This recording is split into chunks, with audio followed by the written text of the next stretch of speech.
Assalamualaikum warahmatullahi wabarakatuh. Perkenalkan, nama saya Elsa Dinda Korivian dari kelas R2H NPM 201901500761 dari program studi bimbingan konseling Universitas Indraprasta PGRI. Tema pembahasan di vlog ini adalah tentang konselor sebagai pendidik profesional dan kompetensinya. Yang diharapkan setelah teman-teman menonton video ini, teman-teman dapat memahami tentang materi ini. Untuk awal pembahasan ini, aku mau jelasin tentang kenapa sih konselor juga disebut sebagai pendidik. Seperti yang kita tahu, pendidik itu hanya untuk sebagai guru mata pelajaran atau tutor dan lain-lain. Tapi sebetulnya bukan, teman-teman, karena menurut Undang-Undang Nomor 20 Tahun 2003 yang dimana keberadaan konselor dalam sistem pendidikan nasional dinyatakan sebagai salah satu kualifikasi pendidik sejajar dengan kualifikasi guru, dosen, pamong belajar, tutor, instruktur dan lain-lainnya. Jadi sudah jelas kalau misalnya konselor ini disebut sebagai pendidik. Nah, berawal dari yang aku jelasin tadi,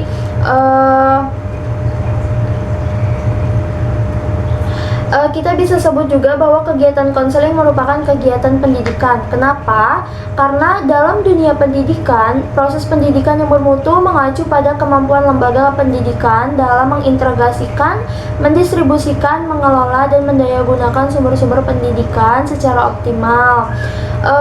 Jadi untuk pernyataan ini sudah memperjelas bahwa dengan memberdayakan sumber daya yang ada, termasuk di dalamnya guru BK atau konselor yang akan melakukan kegiatan bimbingan dan konseling, diprediksi akan ikut serta dalam meningkatkan mutu pendidikan.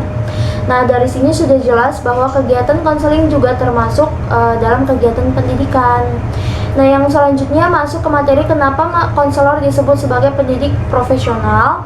Karena pengertian konselor sendiri adalah tenaga pendidik profesional yang telah menyelesaikan pendidikan akademis strata 1 atau S1, program studi bimbingan dan konseling, dan program pendidikan profesi konselor atau PPK di perguruan tinggi. Jadi tidak hanya untuk lulus S1 BK, tapi konselor juga guru BK juga harus mengambil PPK. Nah, sekarang kita masuk ke kompetensi konselor. Apa aja sih kompetensi konselor itu? Sebetulnya kompetensi konselor itu ada 4. Yang pertama, kompetensi pedagogik, kepribadian, sosial, dan profesional. Oke? Nah, untuk kompetensi pedagogik yaitu ilmu pendidikan yang di dalamnya meliputi landasan filsafat kemanusiaan, yang dimana hal ini sangat penting karena pendidikan adalah upaya dari, untuk, dan oleh manusia. Kompetensi pedagogik ini unsur komponen dasar keilmuannya itu ontologi, epistemologi, dan aksiologi, dengan disertai komponen keilmuan pendukung seperti psikologi, sosiologi, manajemen, statistik, dan keilmuan lainnya.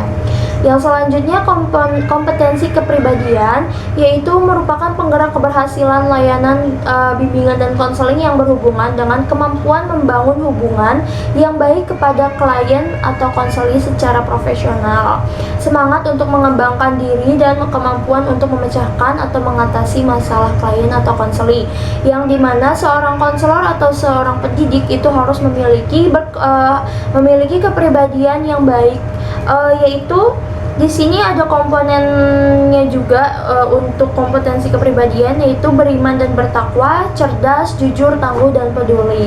Selanjutnya adalah kompetensi sosial. Kompetensi sosial ini kalau menurut aku sendiri adalah upaya atau sikap seorang pendidik dalam menjalankan tugasnya yang berhubungan dengan secara komunikasi, berhubungan dengan teman sejawat, klien, peserta didik, atasan atau warga sekolah, orang tua, atau dengan lembaga lainnya yang kedepannya mungkin akan ada kerjasama saat ada kasus yang perlu alih tangan kasus. Seperti itu.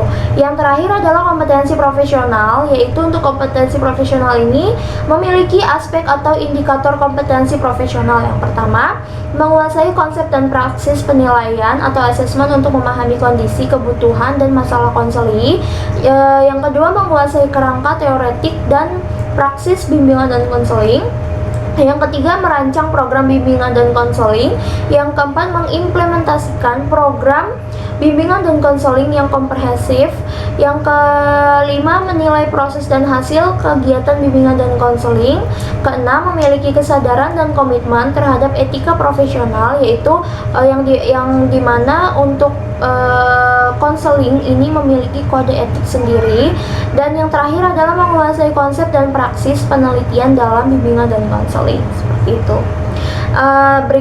Demikian video penjelasan dari saya. Mohon maaf apabila ada kekurangan. Wassalamualaikum warahmatullahi wabarakatuh.